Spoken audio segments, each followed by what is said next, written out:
성경에 보면 가끔 반복되어져서 나오는 내용들이 나타날 때가 있습니다.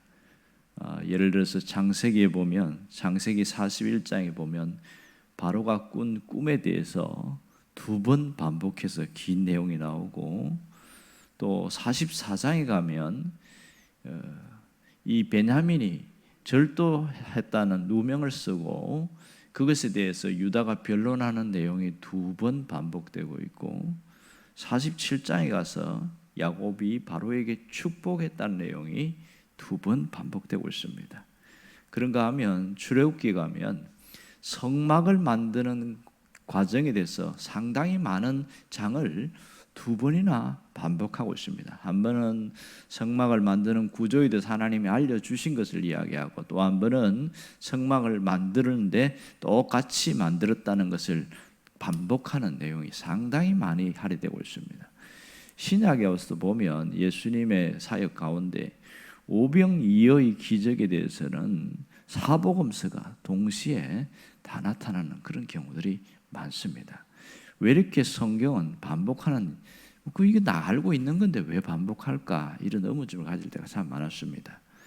이것은 성경은 드라마나 이야기가 아니기 때문에 그렇습니다. 성경에서 거기서 주려는 메시지, 그러니까 사상이 분명히 있다는 것이죠. 그러니까 언약 사상이나 구속 사상이 연결될 때는 거의 반복을 많이 하는 경우가 있고요. 특별히 하나님의 어떤 그 사역 속에서 약속과 구원으로 이어지는 이야기는 종종 반복하고 있습니다. 제가 사도행전 16장을 함께 말씀을 나누면서 25절과 26절을 제가 상당히 많은 시간을 할애해서 반복하고 있어요. 설교자가 이렇게 반복할 때는 이 부분이 굉장히 중요하다, 이런 얘기가 되겠죠. 25절을 보면 제일 처음에 한밤중에 그 얘기를 먼저 말씀을 나눈 적이 있고, 그 다음에 기도하고 찬송하였더라, 이 얘기를 말씀을 드린 적이 있지요. 그리고 25절 끝에 보면 죄수들이 듣더라, 왜 이야기를 써놨을까, 그 부분을 자세하게 설명했습니다. 또한 26절에 와서 보면 제일 먼저 보면 지진이 일어난 이야기가 나오고, 또 옥문이 열린 이야기가 나옵니다. 오늘 끝부분에 보면 뭐가 나오냐면 메인 것이, 모든 것이 다 벗어졌다, 이렇게 이야기를 하고 있어요. 하나하나가 보면 의미가 있는 것 같습니다. 오늘 우리가 주목할 것은 마지막 부분입니다. 보면 문이 곧 다 열리며 모든 사람의 메인 것이 다 벗어진지라, 이런 얘기를 하고 있습니다. 자, 여기서 모든 사람의 메인 것이라는 것은 뭐냐면 족쇄와 쇠사슬을 말하고 있는 것이죠. 가만히 보면 왜 이렇게 하셨을까, 가끔 의아한 그런 의문점이 들어요. 아니, 풀어주려면 바울과 실라만 풀어주면 되지, 그 흉악범들은, 죄수들은 굳이 풀어줄 필요가 뭐 있겠는가, 이런 생각이 들어요. 여러분들 그런 생각 안 듭니까? 지금 이 사람들은, 지하 감옥에 있는 사람은 최소한 살인자들이나 아주 중범죄자들이거든요. 도둑질하고 있는 자범들은 그 지상에 올라가 있고 여기 없어요. 그러니까 이들은 풀어주면 안 되거든요. 어떤 면에서 풀어주면 이건 위험 존재이기 때문에 빌립보 성 안에서 무슨 짓을 할지 몰라요. 그러니 이런 자들을 이렇게 다 풀어주면 어떻게 되겠습니까? 그리고 이 사람들이 통제가 되지 않는 사람들인데 왜 이들의 족쇄까지도 다 풀어주었을까? 이게 상당한 의문점이 되는 것이죠. 여러분, 여기서 주님이 풀어준 이유가 나오는데, 가만히 보면 27절을 보세요. 간수가 자다가 벌떡 일어났어요. 옥문이 열린 것을 보고 그 다음에 죄수들이 도망한 줄로 생각하고 자기가 자결 하려고 했다, 이럽니다. 상당히 당연한 얘기죠. 옥문이 다 열렸으니까 캄캄하잖아요. 지하에 요즘 좀 전등이 있는 것도 아니니까 등불 들고 와갖고 하나하나 확인해야 되니까 캄캄해 안 보이니까, 이야, 다 나갔나 보다, 그런 거죠. 이게. 자, 여기 보면 희한한 것은 죄수들이 안 나갔다는 것을 알 수 있습니다. 자, 우리가 주목할 것은 이 바울과 실라뿐만 아니라 죄수들의 메인 것도 풀렸다는 점을 오늘 주목해야 됩니다. 그러면 하나님이 그냥 어떠다가 풀리게 한 거다, 이런 건 아니겠지요. 이렇게 풀어주시는 것은 어떠한 목적이 있다는 것을 알 수가 있지요. 뭘까요? 그러면 이들은 특별히 하나님 죄수들 중에서도 하나님의 자녀, 구원받을 수 있는 하나님의 자녀들이 있다는 것을 우리가 충분히 짐작할 수 있습니다. 그러니까 이들이 하나님 제수들 가운데 하나님의 자녀가 될 자들이 많이 있었다, 이렇게 할 수 있죠. 그렇다면 여기들의 죄수들은 왜 나가지 않았을까? 본성적으로 하면 감옥에서 뛰쳐나가는 것이 정상인데 왜 안 나갔을까?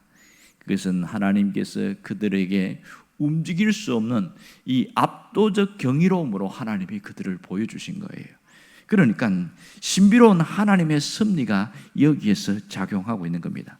이전에 그 얘기했잖아요. 바울과 실라가 기도하고 찬송할 때 그것을 죄수들이 뭘로 들었다고 그랬어요? 이것은 하나님의 음성으로 들린 것이죠. 그러니까 이 하나님의 음성으로 메시지로 들리니까 이게 그게 압도되기 시작한 거예요. 그들 중에서도 틀림없이 하나님의 자녀가 될 자들이 섞여 있었다, 이걸 알 수 있습니다.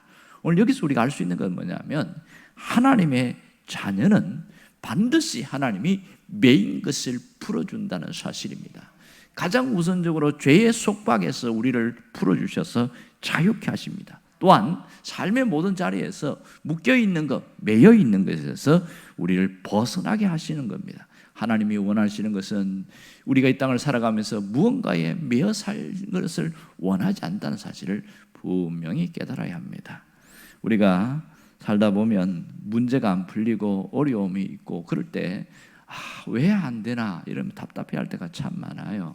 어떤 환경의 한계에 또 자기들의 어떤 상황에서 벗어나지 못하는 사람이 많습니다. 똑똑한 사람들은 이런 거 갖고 뭔가 작품도 만들어내고 그러더만요. 영국의 유명한 여류 작가 중에 조지 엘리어트라는 분이 있는데 이분은 사람들은 알게 모르게 5 종류의 감옥에 그렇게 갇혀서 산다, 그런 얘기를 합니다. 그 중에 하나는 보니까 근심의 감옥이라는 이야기를 하고 있어요. 그러니까 근심의 감옥, 불필요한 것에 대한 근심, 쓸데없는 것에 대한 걱정, 일어나지 않을 것에 대한 두려움, 근심의 감옥에 갇혀 살아가는 사람들이 너무나 많더라. 그러면 예수 안 믿는 사람만 그럴까요? 예수 믿는 사람들 중에서도 죄에서는 속박이 벗어난지 모르지만 삶의 자리에서 근심의 감옥에 갇혀 있는 자들이 상당히 많습니다. 이 근심의 감옥은 우리를 어디로 이끌어가냐? 절망으로 이끌어갑니다. 절망으로. 이게 무서운 거죠. 또 하나의 감옥은 뭐냐면 향수의 감옥입니다. 향수의 감옥. 이것은 과거에 사로잡혀 있는 삶을 말합니다. 그때가 좋았지. 그때는 참 예뻤는데, 그때는 건강했는데, 그때는 돈이 좀 많았는데, 계속 과거를 생각하는 거예요. 그때는 참 형편이 나아졌고 이러면서 다 아름답게 보이는 거예요. 과거의 향수에 사로잡혀서 거기서 벗어나지 못하는 겁니다. 그러면서 현재를 낭비하고 허비하는 자들이 많다. 이런 자들은 미래가 주어져도 앞으로 나가지 못한다는 거예요. 마치 이걸 뭐라고 비유하냐면 이런 배를 항구에다가 밧줄로 묶어 놨잖아요. 그러면 이제 요즘은 이제 디젤 엔진 갖고 이렇게 배가 붕 하고 나가면 쭉 빠져나가야 되는데 이 밧줄을 묶어 놓으니까 나가지 못하고 왼쪽으로 갔다가 오른쪽으로 갔다가 계속 배가 그런다는 거예요.